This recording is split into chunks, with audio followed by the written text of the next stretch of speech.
Hello, everyone. I'm just going to give it one moment because I see there are still folks entering the waiting room, but we will kick things off momentarily.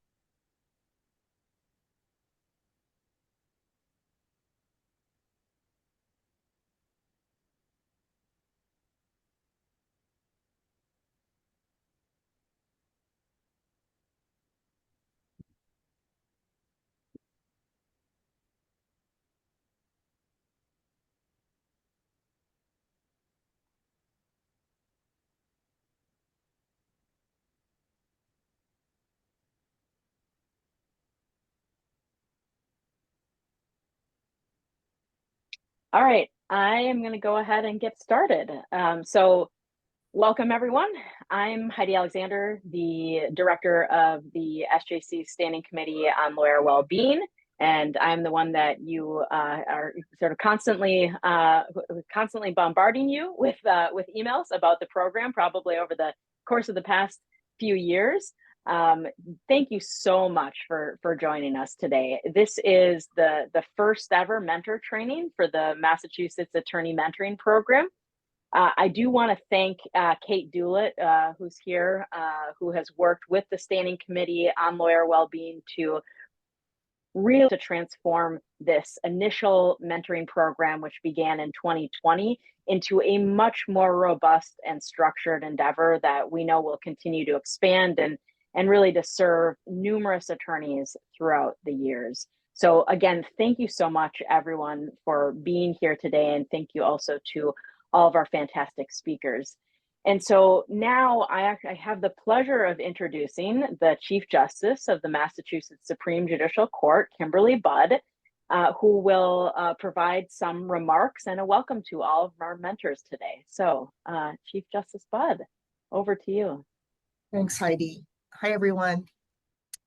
I just want to add my welcome to this afternoon's training session for mentors in the Massachusetts Attorney Mentoring Program. Obviously, Heidi just told you I'm the chief, but on behalf of all the SJC justices, I really want to thank you for participating in this important program. We're very grateful for your service. And just to give you a little bit of background, this program is the product of years of research and reflection. In 2018, the SJC established a temporary steering committee on lawyer well-being to address concerns about stress, burnout, mental health, and substance use in the legal profession that had been raised by a report of the National Task Force on Lawyer Wellbeing. Among other recommendations, the steering committee's 2019 report highlighted the importance of mentoring, particularly for new lawyers, solo practitioners, and lawyers in transition. As a result, after the SJC created a permanent standing committee on lawyer well-being, that committee, in turn, convened a mentorship working group to pilot a variety of mentoring programs and to evaluate their effectiveness. The program on which you're embarking today is based on the lessons learned from those pilots. Being a mentor is a significant undertaking.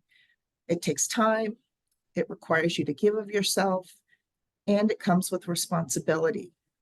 But we hope that you'll find that your generosity in sharing your wisdom and experience with others is rewarded with the satisfaction of knowing that you've helped a colleague and advanced the profession.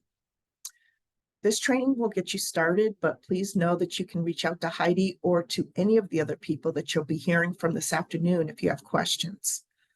Thanks for your time and commitment to lawyer well-being and for serving as an important resource to your peers. I hope you have fun this evening. Excellent. Thank you so much, Chief Justice Budd, for joining us today. I think that your presence certainly demonstrates the importance of this program and the service of the volunteer mentors. So before we jump into the substantive training, what I'm going to do is spend a little time providing you with some information that you need to know as a mentor in this program. So what I am going to do now is attempt to share my screen so that you can see my slides here. All right. All right, here we go. Okay. All right. So again, just want to give a huge thank you to all of our volunteer mentors. Again, this is the first training that we are conducting as part of this program, really in an attempt to give it much more structure and take it to the next level. And we know that you are all very, very busy. And so again, we really respect, your, giving back to the legal community and helping other attorneys. So I want to share some information with you here just about the program and then some technical components that I hope will help you. So first, just real briefly here in terms of the program history and how this all came about. As the chief indicated, there was a report that was published in 2019, which was based on the work of the SJC Steering Committee on Lawyer Wellbeing. It set forth a number of different recommendations, which really guides our efforts on the SJC Standing Committee in terms of the work that we are doing. And one of the recommendations involved mentorship and the importance of mentorship and how mentorship is really an important element to help attorneys thrive in the profession. Which again, sort of preaching to the choir here, I know you are all aware of that. Otherwise, you wouldn't be serving as mentors in this program. And so what we did as a committee is we convened a working group, and the working group evaluated a number of different programs that are existing. There's a number of programs that have been offered by bar associations, great programs, and many of those are ongoing.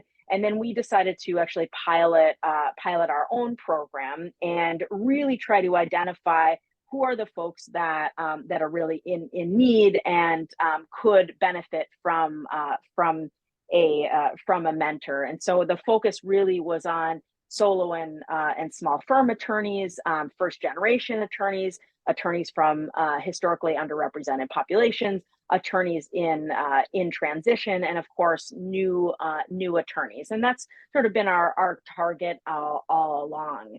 And so in 2020, we had our first pilot, which was in Hampden County, and I see our co-chair Christina Turgeon somewhere.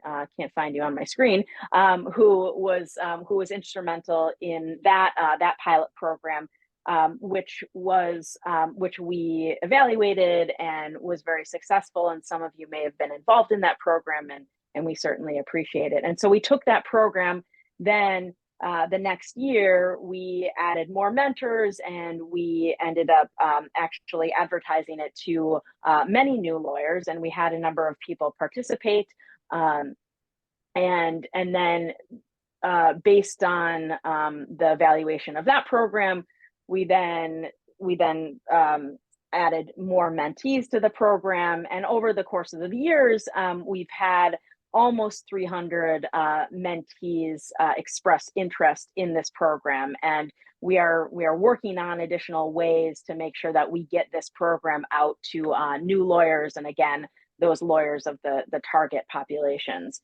And so our last program, which just ended, we had, again, around 50 mentors. We haven't been adding that many mentors to the program just to keep it manageable, but hopefully at some point we will start adding more and more mentors, and we have a lot of mentees that are engaged in the program. So, over the years, we have conducted evaluations, we've received feedback both from mentors and mentees. What the mentees have gained, as you can see here, these are just some of the quotes, that it's very broad. It's not necessarily substantive advice that they're getting.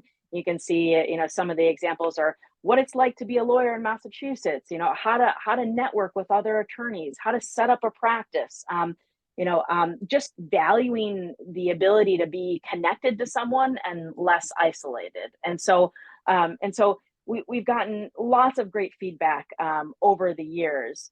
about this program, and this is just some of it. So hopefully you can feel really good about the work that you're doing and the service that you're providing to the profession. We've also spent a lot of time curating this program to the needs of lawyers in the community, and particularly those target populations. And so we've defined the purpose of the program. So we really want to know, what are we trying to do here? And we want you to know what that is as well, and what it's not. And so so you can see, these are some of the categories in terms of, the interactions that you would be having with your mentees, providing advice, networking, perspective, guidance, support, problem solving, professional development, personal growth. What we're not trying to do, and what the program is not about, it's not about substantive legal issues or questions. It's not about specific legal advice or strategy on individual cases. It's not about advertising or selling services, and it's not about applying for a specific job. If people ask you about jobs in general or career advice, that's fine.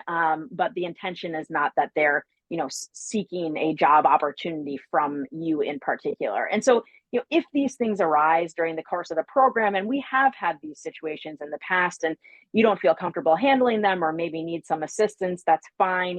Please feel free to let us know, and we're happy to, to help with that as well. So that brings me to the current program that will begin next month. As I said, we have made, as this program continues to evolve, we've made a number of changes along the way. And this year, I think, marks really the major changes, and really specifically building a structure and developing resources to help guide both mentors and mentees to really enhance the experience. We have increased the awareness of the programs, of the mentorship program, to potential mentees through swearing in ceremonies. So every attorney, which is about 2,500 attorneys in a year, they are all informed of this program. So they should all be aware of this program. We've also had it sent out regularly through the BBO's newsletter and different messaging to lawyers as well.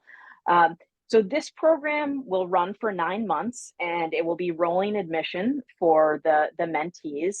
And again, we just continue to build on this program so we can serve more and more lawyers, and it'll continue to evolve. So this year we've got 50 mentors. We have over 250 mentees that have indicated interest, and I expect there'll be more interest throughout the course of the 9 months. Again, the program is 9 months. It runs from February to November.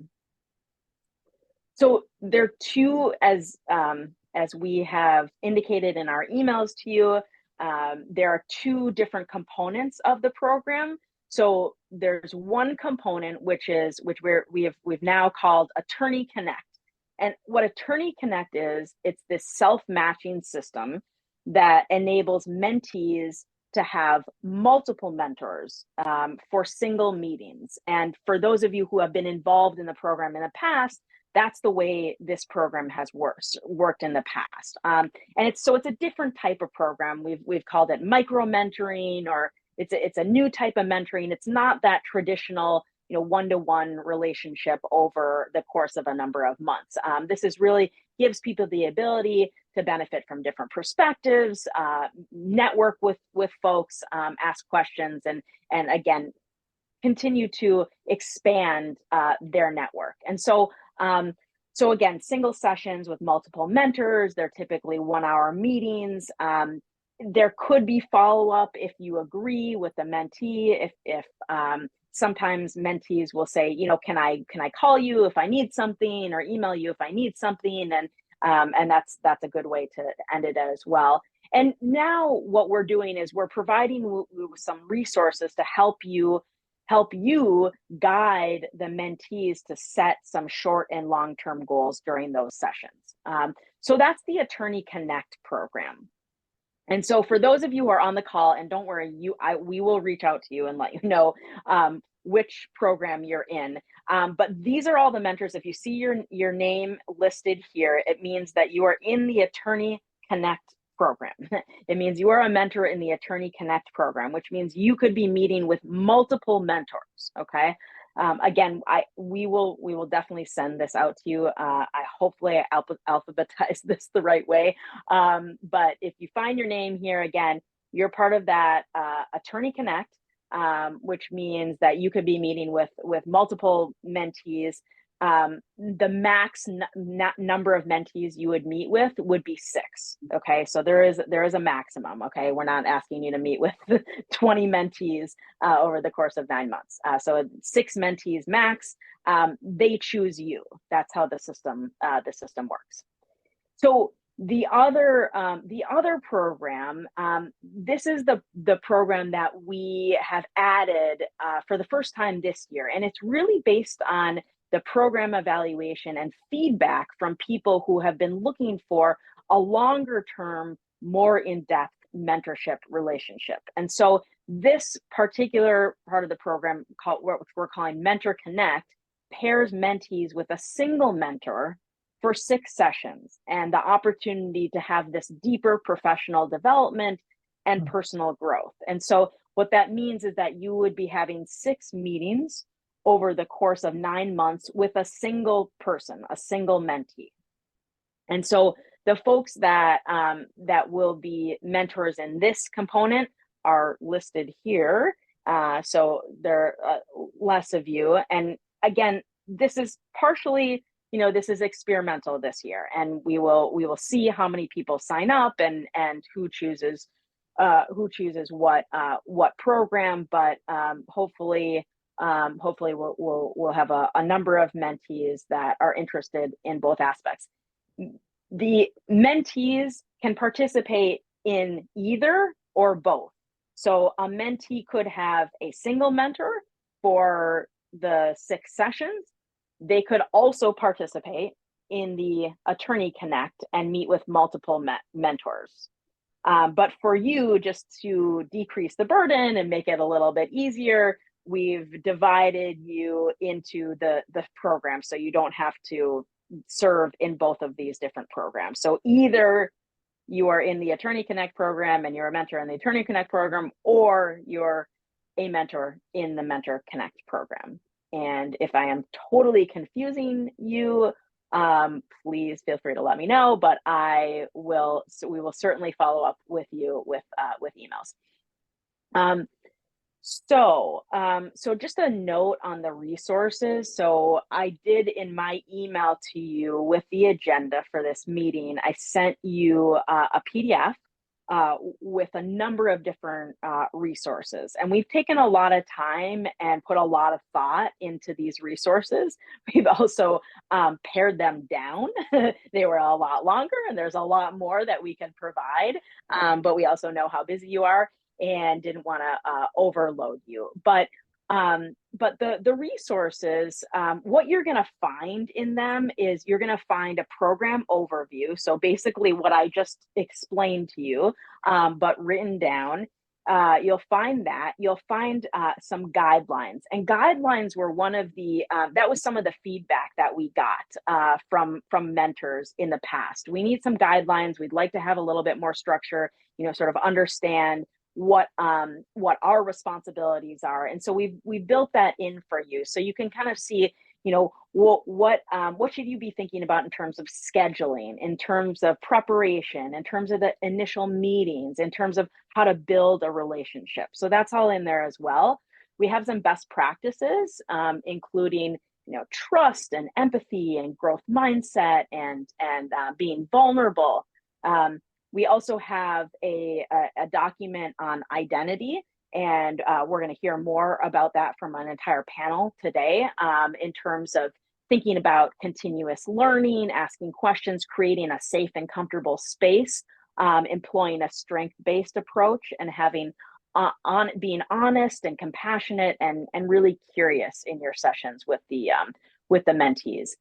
We also put together a document that should help you formulate long and short-term goals with your mentee.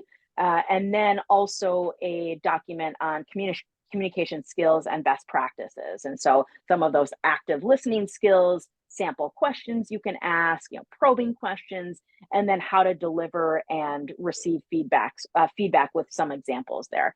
And so this is actually all, this will be available on our website. I will continue to send this to you so you have access to it. So it's in a PDF document right now, but when we have it on our website, you'll actually just be able to click a link and see any of these resources. So I highly recommend that you take a look at the resources. They're really to help you have the best experience with your mentee. All right. So what do you need to know? So I have told you who is in the Attorney Connect program and who is in the Mentor Connect program. For those who are in the Attorney Connect program, what we are going to ask you to do in the next couple of weeks is to sign in to the website and add your session dates. So those are the dates that folks can sign up with you. And so put in some dates. If you have a conflict at a later date, totally fine. You can just coordinate with the mentee. So set some dates in there. If for some reason a mentee doesn't book with you, what happens to those dates is they actually get automatically pushed forward 2 weeks. So if for some reason you see a date and you're like, oh my gosh, I didn't pick that date, I can't do that, that's totally fine. When the mentee contacts you, just say, this date doesn't actually work. Let's find a mutually convenient time for us to meet. Okay. So we're going to ask you to do that. That's really the one sort of technical piece that we need you to do is just add those session dates. And then again, review the resources.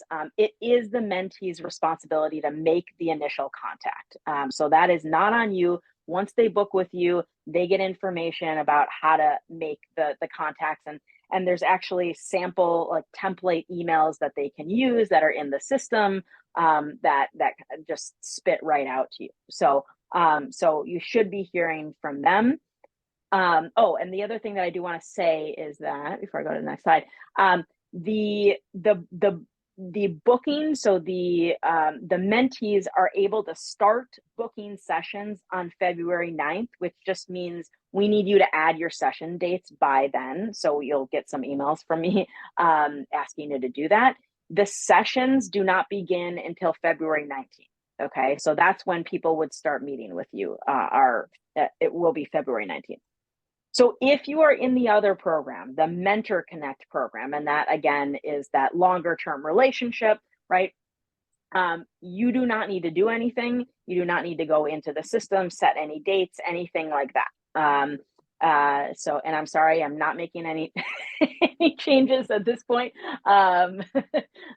Based on it should be pretty easy for those to get into the system and set your dates. But for this group, you don't need to do anything. You don't need to go into the system. Again, the goal is to have 6 sessions within the 9 months. You could definitely have more if you want to have more, but we'd like you to have at least 6 sessions with your mentee by the end of November 2024. Again, once the mentee books with you, it's their responsibility to actually reach out to you.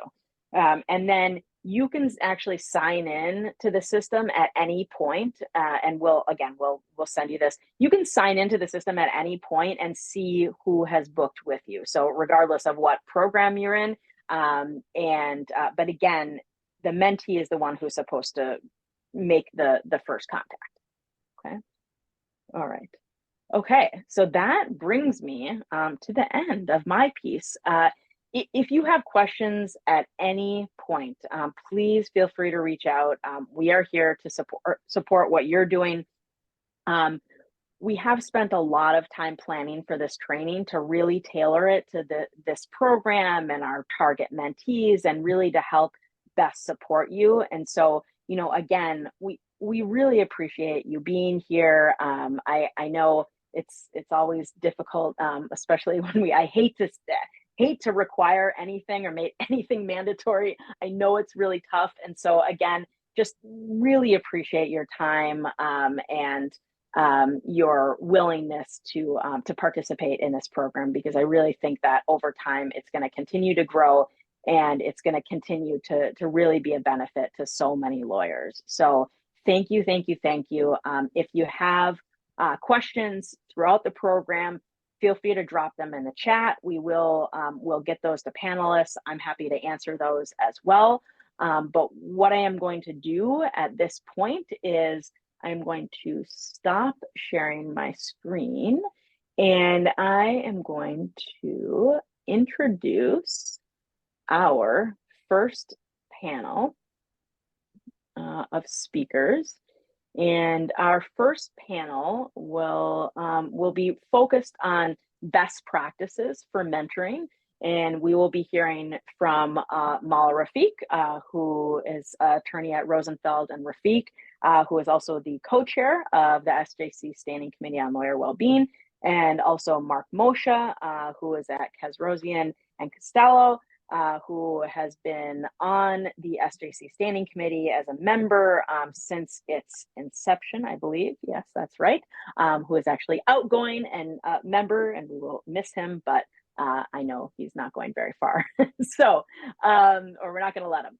So I am going to turn things over to the two of you. Thank you. Thank you, Heidi.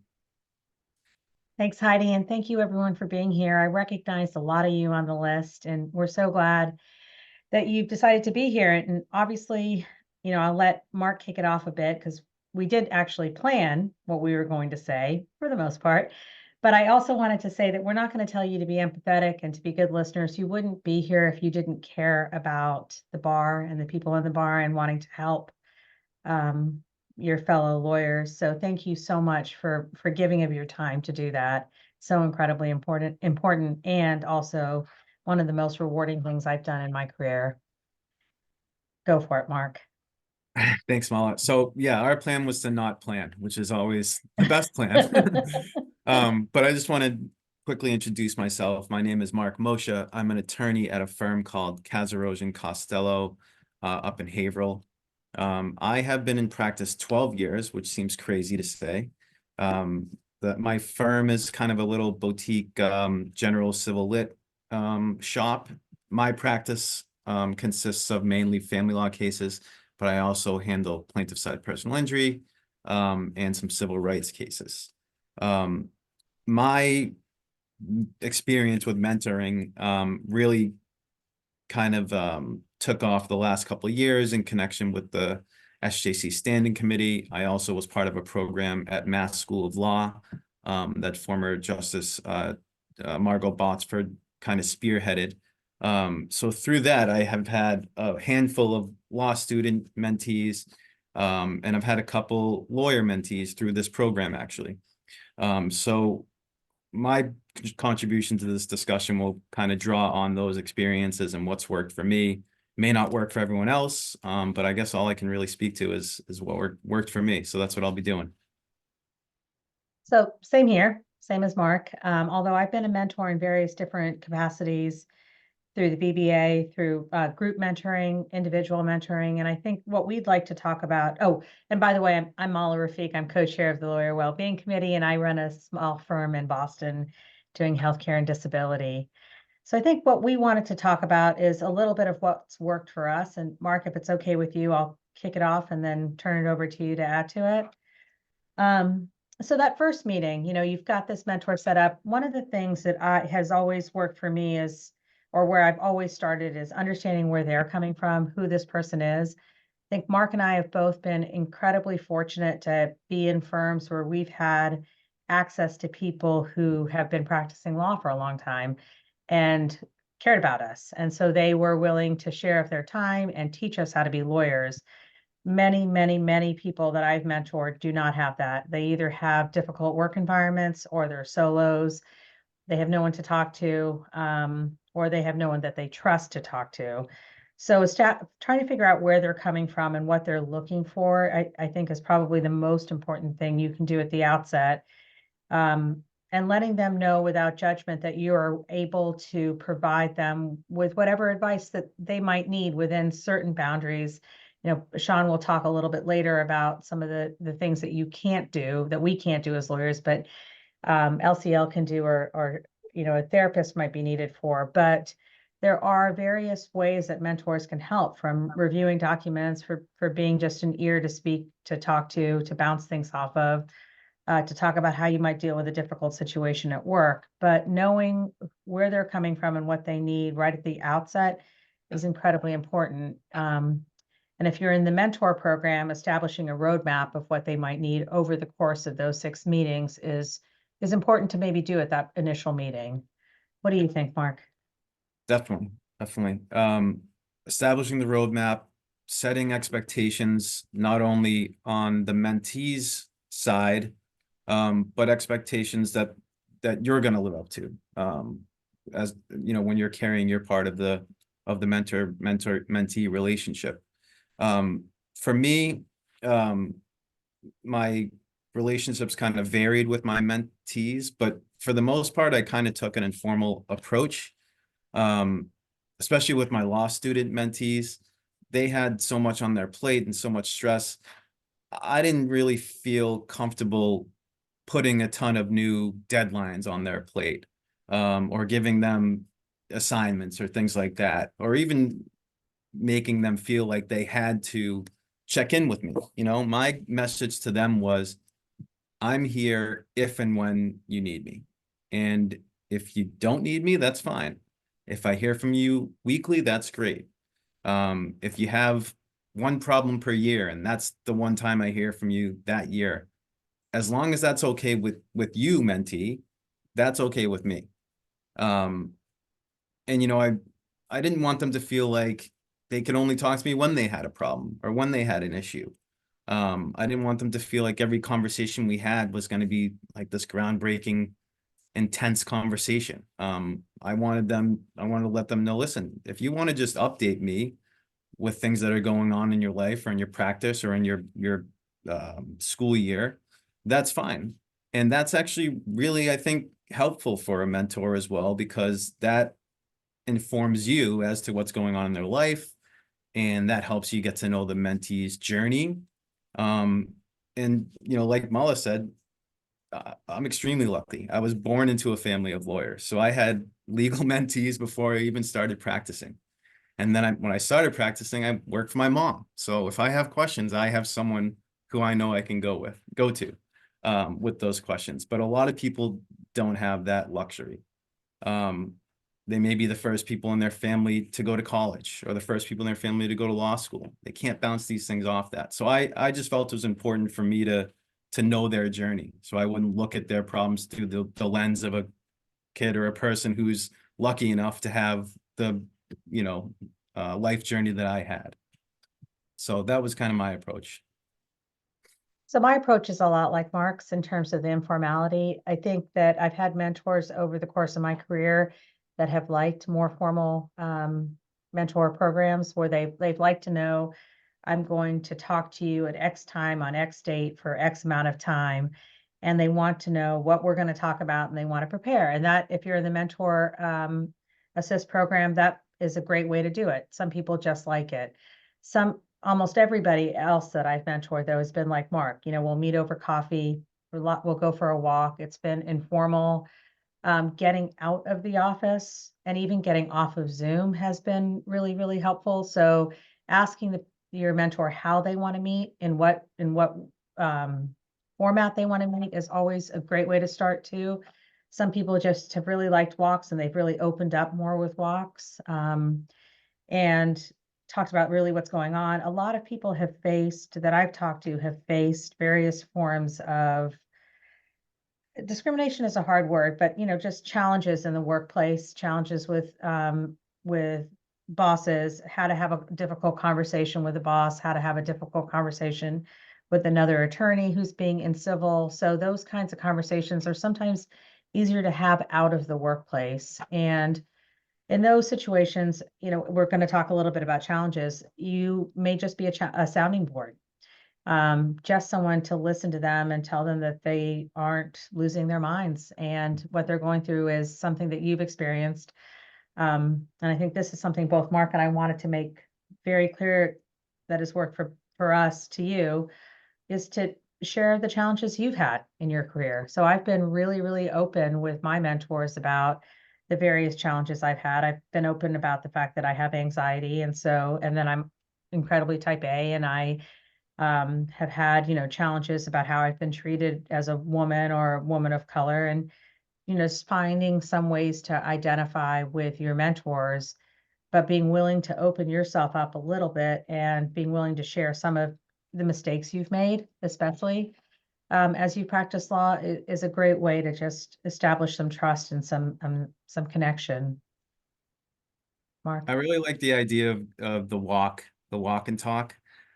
Getting out of the work environment is great. Another thing that I did with my mentees was I would give them my court dates. If I had court in the area of the state where one of my mentees was, I'd send them let them know. I'd give them a heads up. If you want to come and watch me in action, watch me fall flat on my face in front of a judge, come and watch. And I think I had one mentee take me up on that, and I spoke to the judge, or I spoke to the clerk who spoke to the judge.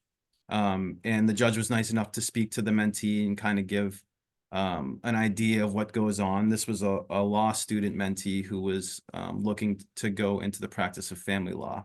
So that was really valuable to that person, I think.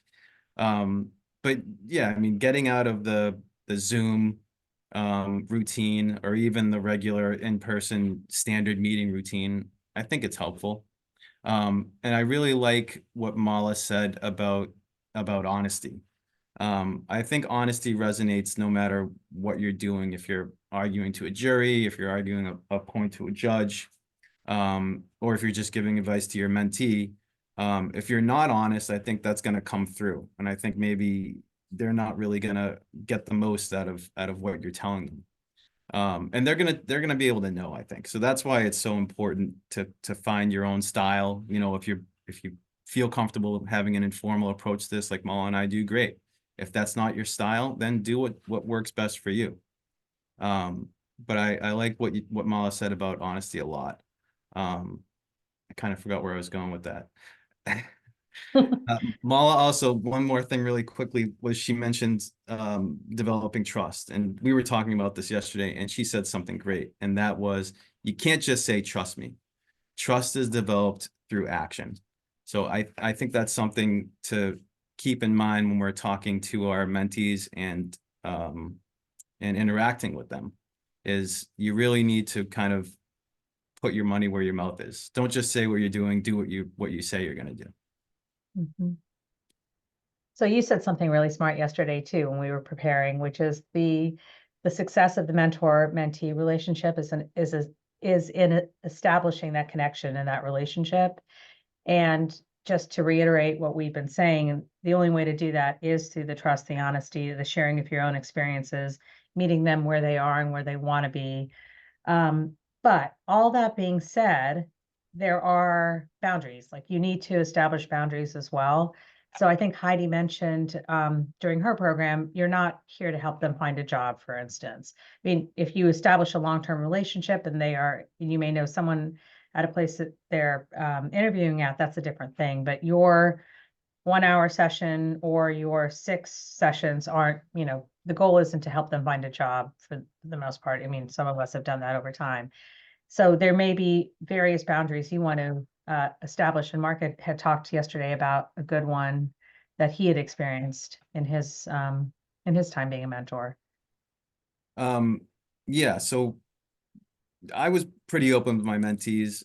If they wanted me to help them with a legal issue or look over something that they wrote, I told them I'm happy to do that. What I didn't want to happen was to have something that they needed to be looked at that was due at 5 o'clock, and they sent it to me at 4:30, and they're relying on me to do this thing for them on short notice. And that's a pretty obvious example, I think. But that was one of the kind of boundaries that I set, and I didn't really ever have any problem with mentees overstepping their boundaries. So I was lucky in that regard. But that was just something that I made clear to them while letting them know that I'm happy to kind of go above and beyond the mentoring relationship, so to speak. So that made me think that one thing that happened to me last year, someone actually signed up with me because they wanted to make a complaint about another committee that I was on. And so they had used that time as a vehicle to do that. And so that's another very clear and obvious boundary. But if that happens, I told Heidi, and so that's just something to report, but to just to keep an eye out. I mean, a lot of you, I know a lot of you, and a lot of you are in very obvious and prominent positions. So you might have people reach out to you because of that. I think 99% of the time, though, people will be reaching out to you because they just need someone to help guide them here and there with a few issues, or just to be a friend. And just to be that friend that many of us have been privileged enough to have in our careers. I hope you build that person, Mala, for your time. Oh my God, so much. Like all of a sudden my hourly rate was 2,000 an Yeah, hour. as it should be. As it should be. And yeah, just to kind of echo what Mala said, being there to listen is great, and just them giving the mentee the knowledge that someone's there to help if they need it, or to answer the questions that they have, or to try and do that, I think is a huge benefit in itself. I don't think people should feel like they have to answer every question perfectly, or that they have to have all the answers. That's just not possible. And that shouldn't make you feel as though you failed or make you feel inadequate. It's just a reality. And you know what? I had concerns about maybe I give the wrong advice, or I say something dumb, or I tell them the wrong thing. You know what? That will probably happen at some point, at least with me. If I talk long enough, I'm going to say something dumb eventually. Or not correct for the situation, or whatever it might be. But that's part of being an honest mentor and being open, and kind of it goes along with this relationship. So it's just going to happen. You just have to deal with it. So along the lines of saying something dumb, which obviously I will do too, and I probably already have during this recorded program. Oh, it's recorded. Shoot. Yeah, I know, right? So the other thing is just to let people know that it's confidential. I mean, obviously there's limits to confidentiality, as lawyers, but for the most part, these are confidential meetings, right? You're not going to go out and blab whatever they're telling you. So I think we should have said that at the outset, but make sure that they understand that it's confidential. And maybe if you share how you screwed up, maybe they want to keep that confidential too. But I think those are our key, at least my key notes. I don't know. Did you have anything else you wanted to add, Mark? No, not really. On our little list of talking points, we had, potential challenges you might have. Some things I thought about for that is, if your mentee doesn't engage, don't take that personally. It may be for a million reasons. They may just not have time. I tend to think that any mentee who signs up for this program kind of shows that they've bought in just by signing up. I don't think anyone signs up for this program with the intention not to follow through with it. But that may happen. And I wouldn't take that personally. Well, I think that they just don't like me. So, well, of course, how could that of be? course, yeah. Who could not like you? Yeah, and I also think that if the mentee doesn't take your advice, don't take that personal. They're not obligated to take it. You're giving it. If they want to take it, great. If not, what can you do? That's really all I had. Me too. But I think we're Perfect. both available if anyone has any questions or needs anything. Mark, 100%. I just volunteered you, so. I'm happy to help. If you weren't going to volunteer him, I was going to. So thank you both so much. I mean, those are just fantastic practical tips that I think everyone can use, regardless whether it's mentorship or some other type of relationship. So really appreciate that conversation. So I am going to move us to the next part of the training, which is with Sean Healy, who is a clinician at Lawyers Concerned for Lawyers in Massachusetts. And he is going to talk about supporting attorney well-being through mentoring. So Sean, over to you. Right, thank you, Heidi. I'm going to share my screen as Heidi did, just because I like to be like Heidi. So hello, everyone. As Heidi mentioned, my name is Dr. Sean Healy. I'm a clinical psychologist at Lawyers Concerned for Lawyers. And I'm going to talk to you a little bit about just sort of how you can be a part of your mentees' well-being through mentoring. But I also want to sort of emphasize the underlying message, as I always do, that your well-being is paramount also. So when you think about mentoring, obviously it's not just the substantive issues of law that are going to be communicated, but you're also going to be communicating different things to your mentees in terms of how important it is for them to maintain their well-being. So, as we like to say in my profession, a successful lawyer is a healthy lawyer, and that means physical health, emotional health, mental health.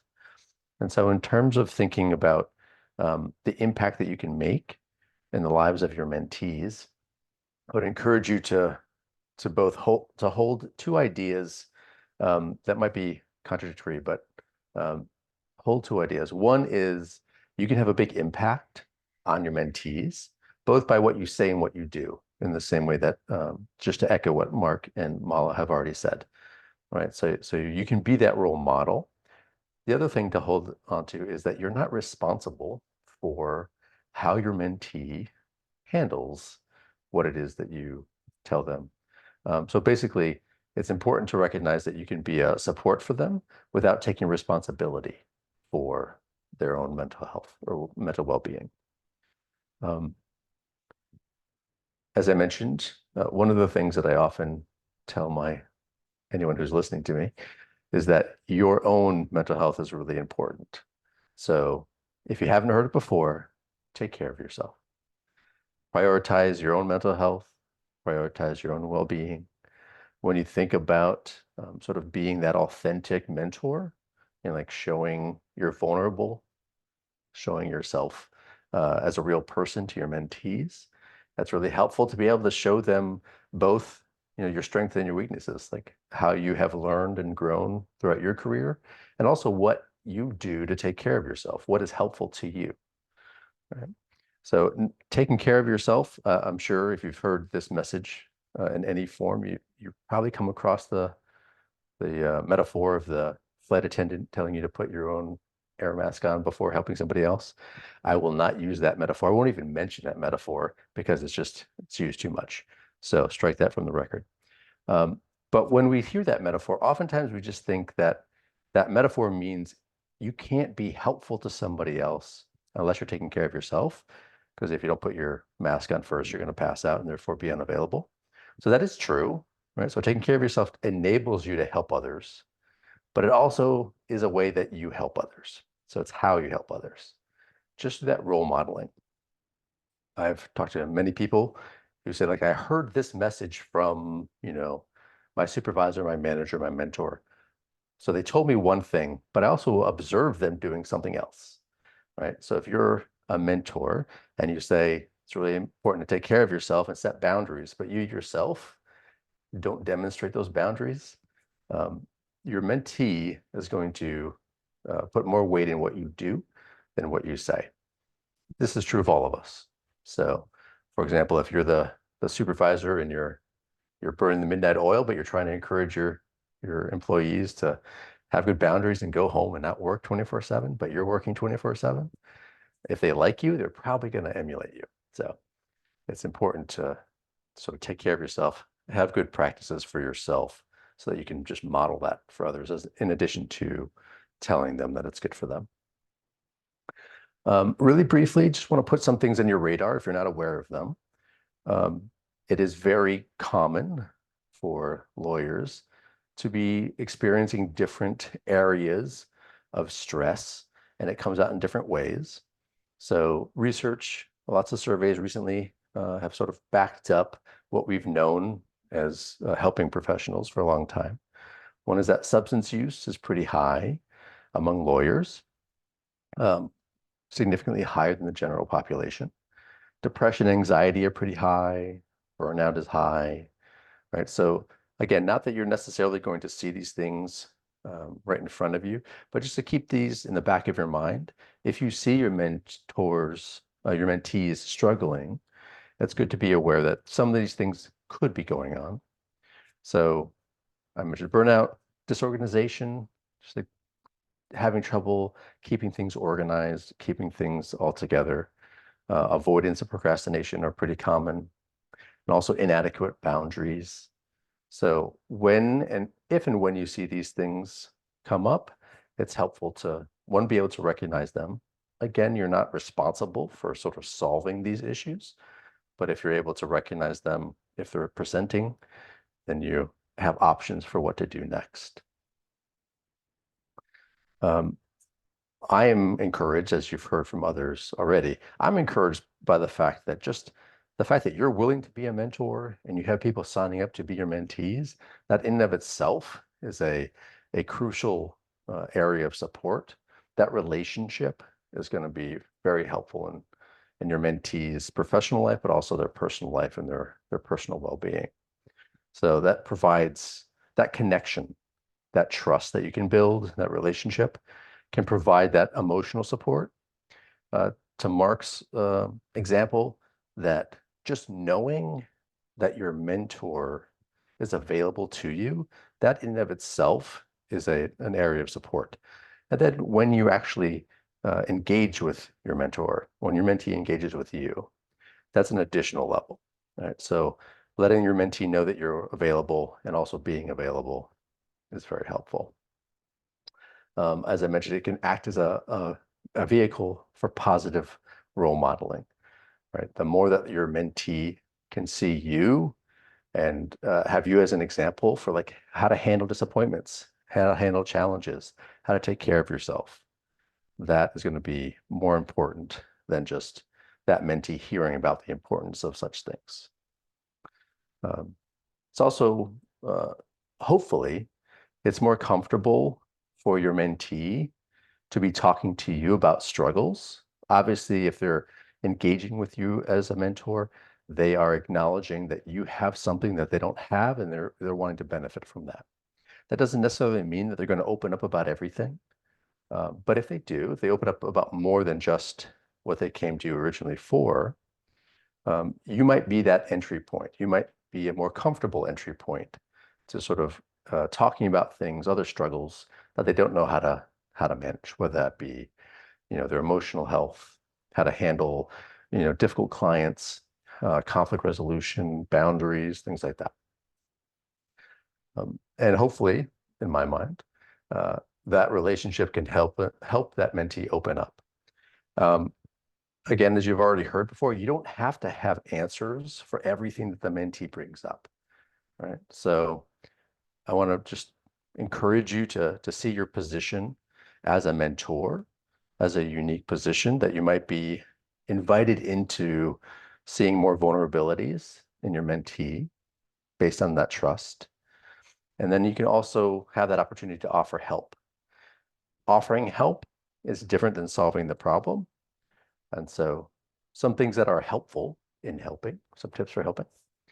One is just to remember to approach with compassion and sincerity, right? So if you see them struggling, obviously the more trust you have with them, the more comfortable they are with you, that's going to be easier to come across as caring and compassionate, right? It's helpful to express specific concerns. If you notice something, but you're not sure exactly what's going on, you don't have to have all the information. You don't have to wait until you have more context. You can just express concern about what you have observed and be specific. It's helpful not to diagnose, right? It's not your job to know exactly what to do or what's going on. And so you don't have to sort of come to the conclusion of what's at the heart of the problem. What is helpful is to sort of destigmatize and normalize the struggle, right? So if you see your mentee sort of exhibiting something that you can identify with, like, yep, I know what that's like. I know what it's like to be really anxious right before a court date. I know what it's like to have trouble sleeping because I'm having anxious thoughts about talking to that client the next day, right? In any way that you can sort of normalize their experiences as like, yep, this is something I've experienced. There are things to do about that. There's ways to get support. That sort of destigmatizing language and normalization can like take the pressure down quite a bit. All right, just acknowledging like, yes, this is something that lawyers go through. Also, encouraging self-care is really important. Again, you don't have to sort of shift them off to other supports. You can encourage them to take care of themselves. You can actually ask them what they think would be helpful or what has been helpful in the past. You can also offer to help in ways that you feel comfortable with. So if you're comfortable suggesting something specific that might be helpful, great. If you're comfortable offering to connect them to resources that you are aware of or that have been helpful to you, great. And maybe on that note, one resource that is available to you is Lawyers Concerned for Lawyers. I know I'm biased. I get paid by them, but we are a free and confidential resource. Okay, so you can reach out to us if you have questions about a situation with your mentee, right? That is a confidential conversation. You can call us and not even give us your mentee's information at all and say like, I have a mentee, here's the situation. I'm not sure what to do. I'm not sure what to say. I'm not sure how to approach. I'm not sure what's going on, or I'm not sure what would be helpful. And you can talk to one of us confidentially. Obviously, our services are available to your mentees as well. So you can encourage them to use us as a resource. But again, you can use us as a resource yourself. So with that, I think, oh yes, we are free. Did I mention that? We're funded through a portion of your bar dues, so we're free and we're confidential. One level of confidentiality or additional level is that anything that Lawyers Concerned for Lawyers does in terms of individual consultations, groups, and programs, we have a special rule that says the reporting requirement to the BBO is suspended when you're talking to Lawyers Concerned for Lawyers. So if you have a concern with yourself, if your mentee has a concern that involves ethical issues, they can talk to us without fear that the BBO would be involved. So that is there in place specifically to help lawyers feel more comfortable getting the help that they need without fear that discipline would be involved when they're talking to LCL. So that is where I'm going to leave it. Obviously, feel free to reach out to me directly or visit our website and check out all of our services. I could talk ad nauseum about what we do and how we do it, but I encourage you to at least get familiar, again, for yourself, absolutely, but also just get familiar with us as a resource that you can recommend to your mentees if you think that would be helpful for them. Thank you. And I'm going to stop my share and come back to you. Excellent. Thank you, Sean. I just want to reiterate, what Sean said in terms of, normalizing your mentee's struggle and acknowledging it, and that you don't need to be an expert or a mental health professional. LCL and their clinicians are a fantastic resource, and I don't say that because I used to work there, and know Sean very well, but maybe I do. But they are a fantastic resource, and again, they're there to support not only the mentee, but also you as well. So you really can rely on them for consultation. So thank you so much, Sean. Really appreciate it. So we are moving on to the our final panel today. And we have three attorneys who are joining us. We have Stacey Best, who is the Executive Director of Lawyers Concerned for Lawyers, formerly at the Office of Bar Counsel. We have Mark Martinez, who is a housing staff attorney at the Mass Law Reform Institute. And we have Pyle Salzberg, who's an attorney at Laredo and Smith, and also one of our newest members of the SJC Standing Committee on Lawyer Wellbeing. And so this panel is really going to focus on understanding identities and how to best address that within the context of the mentor relationship. So over to you folks. Thank you. Good afternoon. Thank you, Heidi. So we're glad to be with you. Thank you for your volunteerism, and we really appreciate the opportunity to address the very important issue of identity. This afternoon, I'm going to have a conversation with Mark Martinez and Pyle Salzberg about how integral identity is to well-being. First, we're going to start by reflecting on our younger selves and talk about our experiences, perhaps as young lawyers in the mentee-mentor relationship. Historically, professionalism meant leaving your personal self at the door of the workplace. And I think if we looked back at the profession historically, we would see that it was perhaps a bit more monochromatic, less diverse, which really meant that white men were largely those who filled the profession as attorneys. And therefore, while there may have been a number of things that one could not see related to identity, the thought is that wife and children and things at home would be the things that may be plaguing or disturbing a lawyer, and that those are things outside the boundaries of professionalism in the workplace.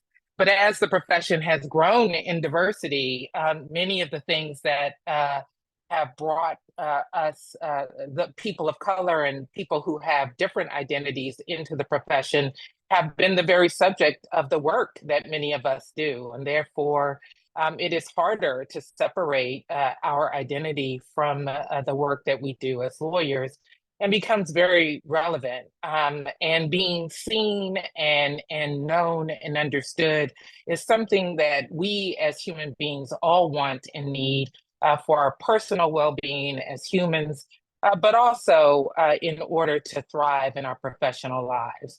So we're hoping that this conversation will help you get a few things, that it will help you recognize how important personal identity is and how it is indeed personal. We also hope that you'll see that circumstances that may cause a person to feel threatened may close them off or cause them to seem like they're not open or receptive to the relationship. And we just want to encourage you to sort of lean into the discomfort, and as mentors, understand that regardless of your own sort of vulnerabilities, as a mentor, as someone who has more experience likely than the new mentee, or perhaps who is the person who is in a position that the mentee wants to be, you are in a position of power and therefore responsibility, and just encourage us all to sort of lean into that and be there for our mentees. So with that, let's get started. So Mark, I want to start with you. I know that for me personally, identifying as a Black woman is like a thing. Being Black and a woman, like, you know, there are multiple facets to that identity. But for me, being a Black woman is like inextricably linked, those two pieces, and really affected my perceptions of life and my place in the profession when I first got started. And I'm wondering if you have a similar perspective on life when you entered the profession, and if you would share the parts of your identity that were most impactful for you. Yeah, absolutely. I mean, I think all of it. You know, I think as someone that is, you know, Black people make up a small portion of the profession. Latinos make up a small portion of the profession, queer and non-binary people. And so when you combine all of them into one person in the way that I have, right, like there really aren't a whole lot of people that share really all of those identities. Really any one of them, there's not a whole lot in the profession. And I think when you combine them all, you know, I think they all intersect in very particular ways. I can't just be one of those things. Right, I experience all of those things at the same time. And so, you know, walking into a profession of people that really don't look like me, don't come from the places that I come from. I'm a first-gen college student, certainly first lawyer in my family. You know, I think maybe the second or third to even get a high school diploma in my family. And so, you know, higher education really at any level.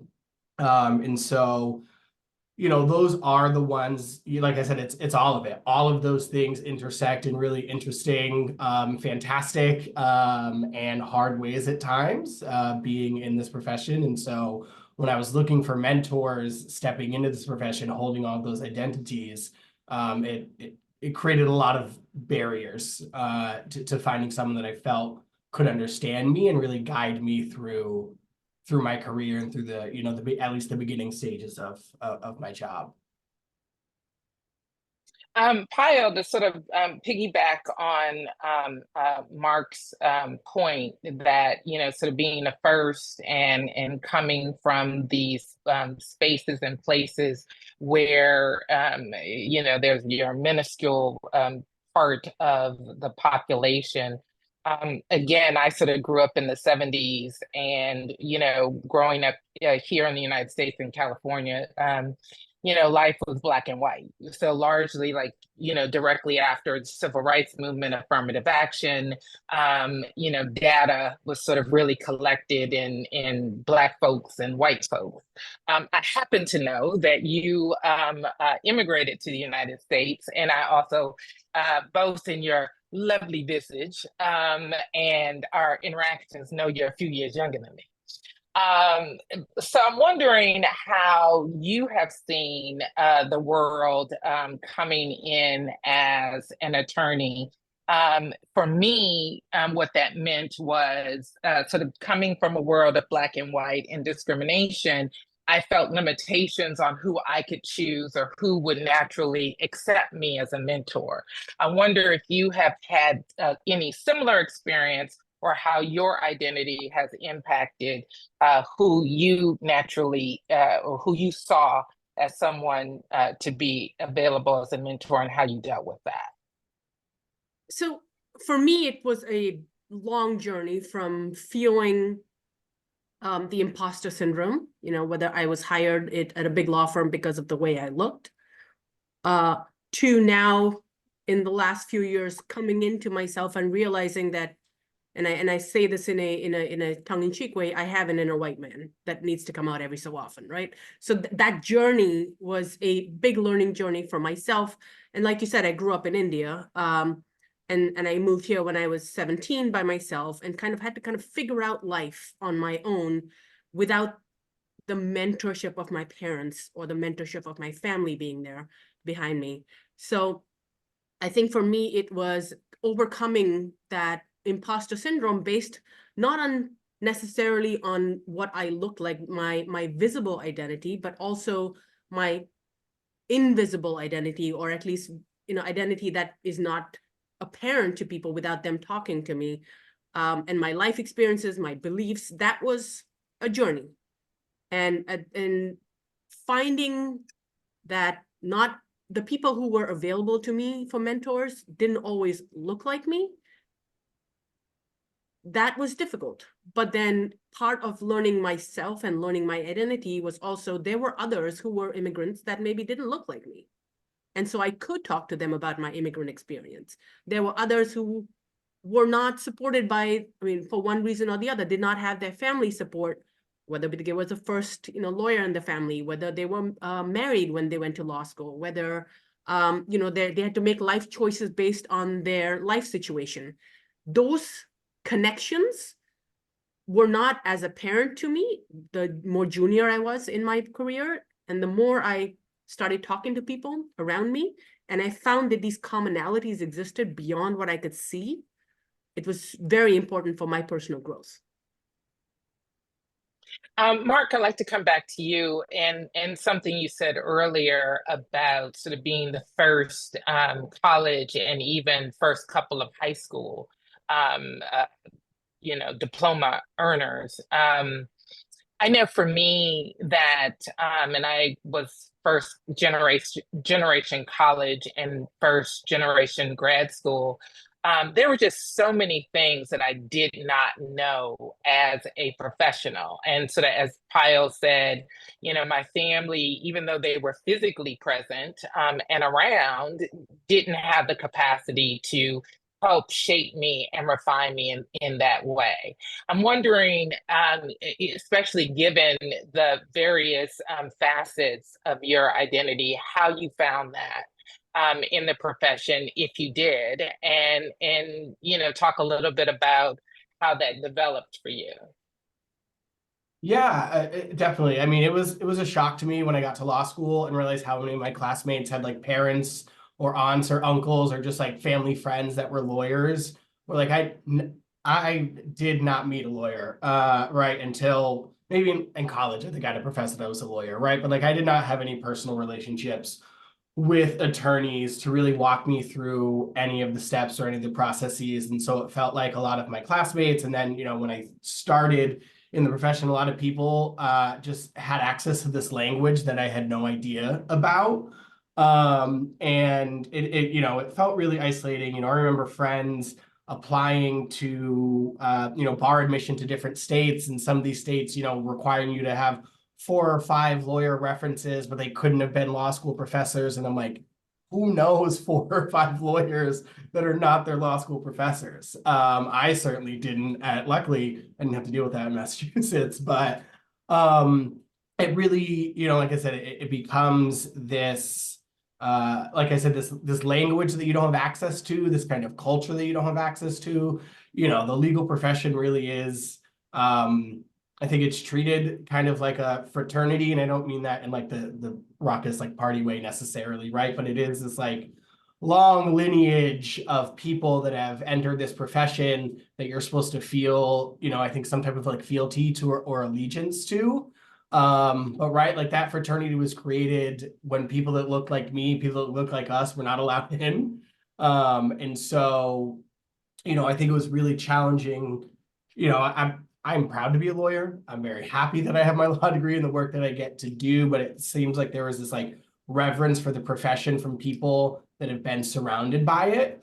Whereas to me growing up, right, like the only lawyers that I had heard of were the people, right, were the ones trying to like incarcerate the people that I grew up with, right? And so like this deference and this reverence for the profession was not something that was innate to me. And it was a hurdle that had to be jumped. So Payal, that actually, when I think about myself as a mentor, I often reflect on my younger self. And I actually remember someone having to teach me how to eat shrimp with a knife and fork. And I think that sort of like gets to what Mark is talking about.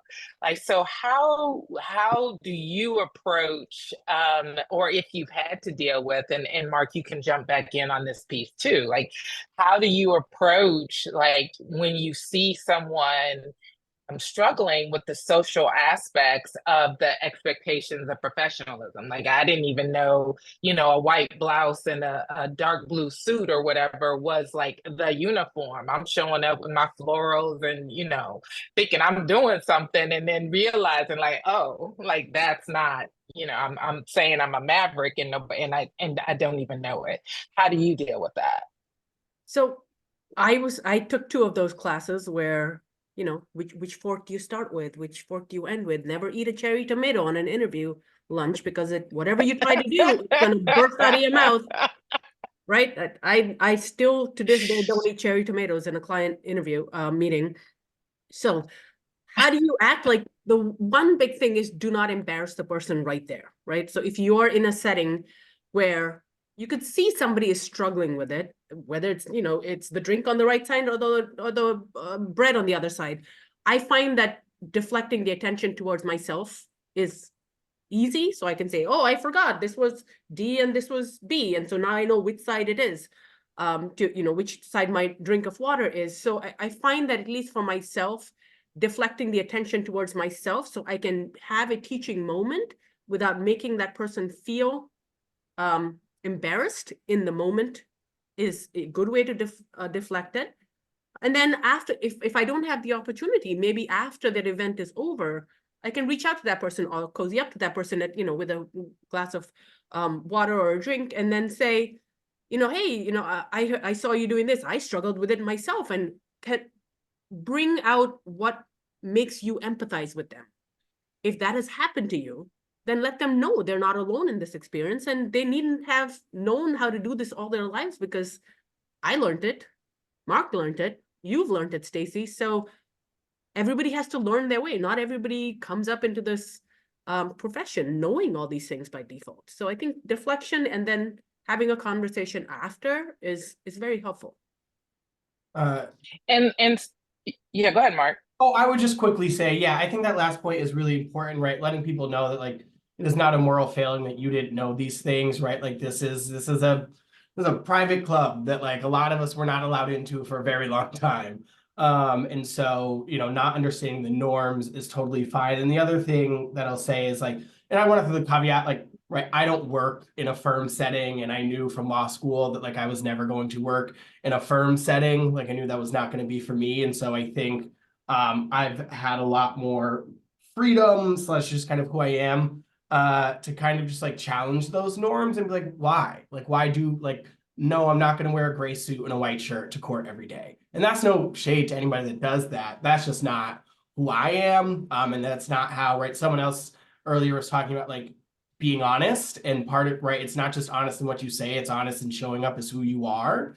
And so like, yeah, I'm gonna show up in my loud suit and my pattern shirts, because that's who I am, and that's how I can show up as myself in these. And so also letting people know that like, that's okay too. Like, yes, it's important that you learn these things, because depending on the setting that you're going to be in, you might have to deploy some of these skills. But it's also fine to say like, right, like professionalism is rooted in racism. Professionalism is rooted in white supremacy. And like, sometimes it's necessary and you've got to play the card, but like also we should be working to deconstruct some of these things. Like, why can't you wear a coral suit? Like, why does that have to be a statement rather than just like you wearing what you want to wear because you like it and you feel Right. Yeah. And that's real. Like it took me a long time to get to that spot where I'm like wearing my hair completely natural and where it, like you say, it is not a statement, it's just part of who I am.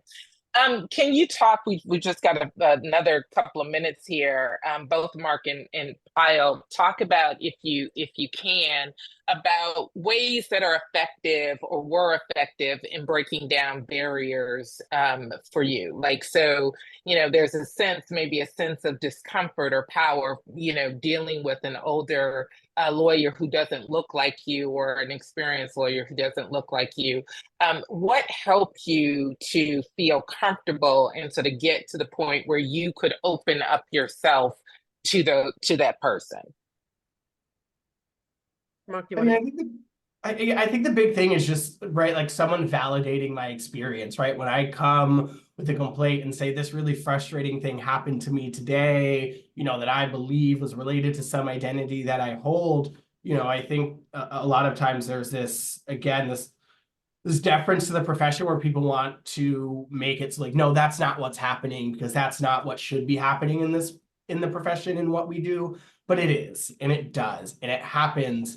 And if I'm opening up to you, especially if you don't look like me, if I'm opening up to you, there's some level of comfortability there, right? There's something there where I'm kind of testing the waters to see like, is this a safe space for me to just like talk to you about what I'm experiencing? And right, like that validation is really important, of just like, right, it's as simple as like, that's really frustrating and I'm really sorry you had to deal with that, right? Like it doesn't, you don't need alternate reasons why a thing happened. I'm never going to be able to 100% prove that this happened because of my identity, and you're never going to be able to 100% prove that it didn't. So why don't we just go with the fact that, you know, I've lived this way for 30 plus years, and like, this is what I'm experiencing, and all you have to do is validate that. And then, right, we can slowly build on that. And Aya? I'll put on to that. Yeah, validation does not mean you have to always identify with that experience. You know, I will never identify with Mark's experience as a queer, person of color or Black man growing up here, right? It's like, I will never be able to identify with that on my own personal, but that doesn't mean I can't say, yes, that happened.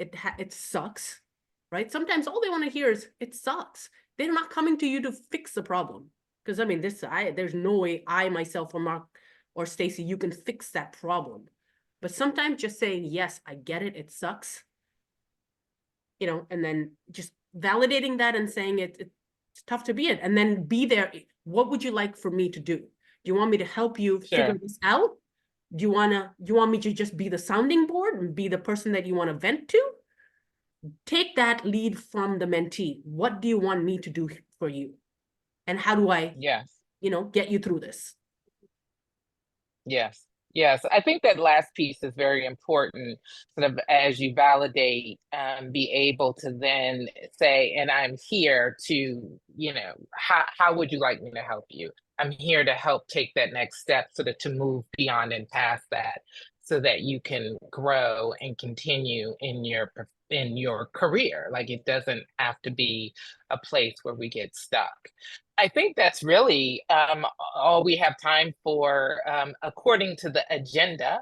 And I think we've covered all of my questions. Do either of you have any sort of last parting thoughts? People don't have the answer all the time. You're never going to have all the answers as a mentor. So be genuine, be honest, and learn together. If this is the first time you've been a mentor, then learn the relationship with your mentee. That's actually a lot. Yeah, I think that's sort of interesting to also add that it can be scary on both sides, right? Like if you're dealing with an issue about identity and it's an identity especially that you don't share, there are risks on both sides. And I think, that's when it's important as a mentor to sort of dig down and sort of steady yourself and say, okay, but I need to be here for this newer lawyer because they're really in the position of need and sort of hold that fear in abeyance, sort of know it's there, acknowledge it, but also be able to get past it. Yeah, the only thing I would say, right, like pretending that there isn't a difference does not do away with a difference. Right, like when I walk into a room, like I know that people don't look like me. That doesn't mean that we can't have a valuable connection. It doesn't mean that I'm not going to learn a lot from you, and it doesn't mean that you can't learn a lot from me. And so like acknowledging it, but also acknowledging that there's a million other things that we probably do have in common, it is really important. It doesn't do anybody any good to pretend that the difference isn't there. Let's acknowledge it and then figure out what it is that we can learn from each other anyways. Excellent. Heidi, Yes. back to you. So let me just real quickly, I want to just acknowledge that in the chat, there is a question. Sean, it pertains to your portion. So if you could just take a look at the chat and maybe type out an answer there while I wrap things up, that would be fantastic. Just really appreciate the perspectives of that last panel and the advice that you all had for the mentors here. Really appreciate the authenticity in that conversation. And I think there's a lot of great nuggets that people can take away from that. So I want to extend a thank you to everyone here for joining us today. I really hope that you gained some valuable and practical knowledge and tips and resources, whether you use these skills and strategies as mentors or whether you use them in your own practices. Just remember that as the previous panel talked about, every mentee is going to be coming from a different background and different experience. And so your job isn't to fix issues for them, but really to open the door so that they can conduct their own exploration and to really support them on their own journey so that they're not alone in it. Again, we really want to focus on being authentic, being honest. You heard that many times today. you will make mistakes, and that is okay. There are resources out there to help. Remember that Lawyers Concerned for Lawyers and Sean Healy here and Stacey Best and the other clinicians at Lawyers Concerned for Lawyers are available for consultation. You know, if you're concerned about someone, you don't know how to handle something, something's come up that you don't feel comfortable with, that's a time to reach out to Lawyers Concerned for Lawyers. And, you know, again, just know that, you know, you're making a real difference in the lives of attorneys and helping attorneys to thrive. As you may have seen in recent publications, the rates of burnout in our community are very, very high. And so your contributions in this mentorship program are going to help with that. And so again, we really appreciate you being here. We really appreciate you taking the time. And we will be in touch about the programs as they move forward. So thank you all, and thank you to our speakers and our panels as well. Appreciate it. Thank you, Heidi. Thanks for having me. Thank you. Bye-bye. Bye-bye. Take care, everyone. Bye, everyone. Thanks.